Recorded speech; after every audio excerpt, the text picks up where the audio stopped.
Hi everyone, in front of me I've got ZTE Blade A73 and let me share with you how to check the IMEI number of this device.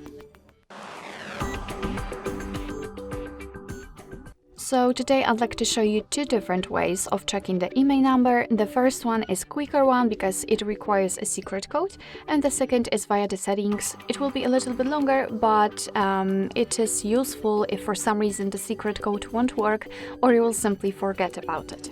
So let's start with the secret code. We have to open the dialer. This is the place where we can enter it. Tap on the keypad and enter the code, which is *#06#.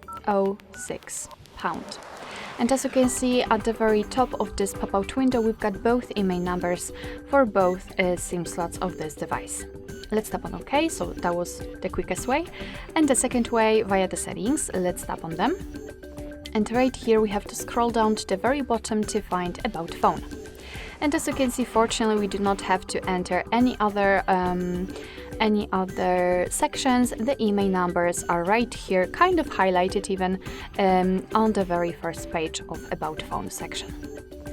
Alright, so that will be all. Thank you so much for watching. I hope that this video was helpful, and if it was, please hit the subscribe button and leave the thumbs up.